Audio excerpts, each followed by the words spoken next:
अपने आत्माओं, आप जी तो अभी बालक हो जाते मार्ग के, आपने तो अटपट सुन रखी है नकली संतों की, और अब आपको ज्ञान सुन पता चलेगा। जैसे आप जी को एक अमेरिका की भविष्यवक्ता, अमेरिका की फ्लोरेंस की भविष्यवाणी सुनाई थी पिछले सत्संग में, और उसने क्या बताया है कि उस संत के ऊपर नक्षत्र से एक प्रकाश आ रहा लगातार, उसकी किरणें उसके मत्थे पर निरंतर बरस रही है।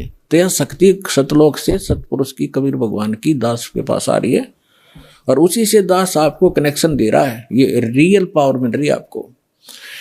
फिर वो क्या बताती है कि उसका चेहरा जो मैं देखती हूँ जैसे उसके चारों तरफ सूर्य उदय हो रहे हों। इस शरीर के अंदर एक और बॉडी है। जिन भी महापुरुषों को लेकर गए उनके इस यहाँ की बॉडी यहीं छोड़ गए, अंदर ऐसा ही शरीर है, वो ओरिजिनल यानी तो भक्ति से संग्रहित, भक्ति से चार्जड है वो। तो जैसे एक सर्प कांचली छोड़ देता है, अपने ऊपर की कैंचली त्याग जाता है, वह सर्प जैसी होती है लेकिन वो सर्प न्यारा है। ऐसे ही शरीर के अंदर ओरिजिनल जो बॉडी है वो अलग है, और उसका प्रकाश फिर उस सूक्ष्म शरीर से बाहर झलकता है। इसके बारे में गरीबदास जी कहते हैं, देही को सतगुरु कहे ये सब धुंधर ज्ञाने, चार दाग आता नहीं वाको सतगुरु जाने। इस शरीर की, इस बॉडी को सतगुरु जो मान रहे हैं वो तो अभी बालक हैं। इसके अंदर जो और शरीर युक्त वो सतगुरु है, वो मरता नहीं कभी। चार प्रकार के दाग हैं, अंतिम संस्कार चार प्रकार से किया जा रहा अपने यहाँ पर। एक तो दफना देते हैं, मिट्टी में गाड़ देते हैं ईसाई और मुसलमान भाई, और हिंदू और सिख संस्कार कर देते हैं। कुछ ऐसे हैं जो जल प्रवाह कर देते हैं उसको, मच्छी कीड़े मकोड़े खाकर उसके शरीर को दबा देंगे। और कुछ क्या करते हैं, एक मचान बना देते हैं ऊंचा, उस शव को उस पर डाल देते हैं, पशु पक्षी ऊपर के पक्षी आदि खा लेते हैं। तो चार प्रकार से अंतिम संस्कार यानी दाग दिया जाता है। तो परमात्मा कहते हैं, गरीबदास साहिब जी कहते हैं, इस देही को सतगुरु कहें ये सब धुंधर ज्ञान, और चार दाग आता नहीं वाकु सतगुरु जान।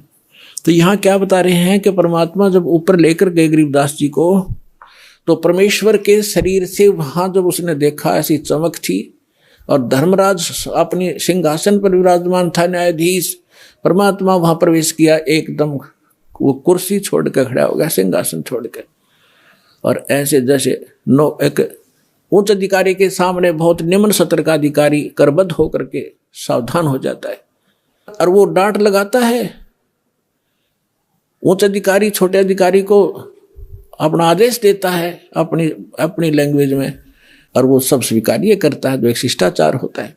तो क्या कहते हैं, धर्मराज दरबार में देई कबीर तलाक, मेरे भूले चूके हंस को तू पकड़िए मत कजाक। है जिस धर्मराज के सामने ब्रह्मा विष्णु महेश की हिम्मत नहीं जाके को अपशब्द बोल दे, ये तो आप यहीं देख लो, अपने चीफ जस्टिस के सामने प्रधानमंत्री की हिम्मत नहीं, उसको जाके कुछ वहां प्रधानमंत्री के सामने भी सिंहासन नहीं छोड़ेगा चीफ जस्टिस।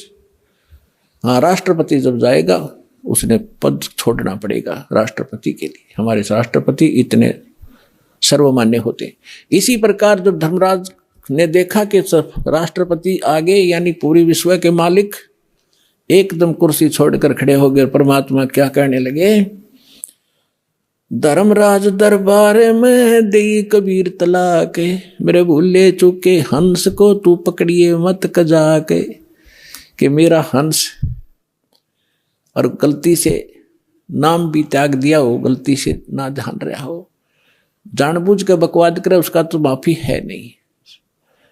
और किसी कारण से भी आपने नाम ले रखा है और आपका ना जान रहा है, फिर छोड़ छाड़ गए कुछ दिन, तो जब आपकी मृत्यु होगी तो परमात्मा कहते हैं आपको वहां ले जाया जाएगा धर्मराज के पास, तो क्या कहते हैं, आपने जो 2-4 साल भक्ति कर ली, 2-4 वर्ष दास के यथार्थ नाम की, तो इन सभी मंत्रों का जो जाप आप कर रहे हो शरीर के अंदर, ब्रह्मा जी, विष्णु जी, शिव जी, गणेश जी, दुर्गा जी का, इनकी बहुत सी भक्ति संग्रहित हो जाती है, क्योंकि ये बहुत गजब का मंत्र है। इसके आधार से फिर आपको कोई किसी को विष्णु जी के लोक में कुछ दिन जाना पड़ेगा, वहां अपनी पुण्य खत्म करोगे, फिर वहां से पुण्य खत्म होते ही आपको ब्रह्मा जी के लोक में भेज देंगे, वहां देवता बन करोगे, फिर विष्णु जी के लोक में, फिर शिव जी के लोक में, अपनी सारी पूंजी नाश करके और फिर नरक लोक में। अब परमात्मा कहते हैं, तो वहां जब धर्मदास जी को परमात्मा धर्मराज के दरबार में धमका रहे थे कि मेरे भूले चूके हंस को भी तो पकड़िए मत कजाक, खबरदार मेरे हंस को तूने, जिसने न्यू कह दिया कि मैं कबीर साहब का उपदेश ले रखा था, और आपको पता ही होगा वो कौन सा नाम जाप कर रहा है, उसकी भक्ति से पता लग जाएगा, तो उसको पकड़ना नहीं। फिर क्या कहता धर्मराज, क्या कहते हैं, बोले पुरुष कबीर से धर्मराय कर जोड़े, तुमरे हंस को पकड़ू नहीं मन 2 ही लाख करोड़े।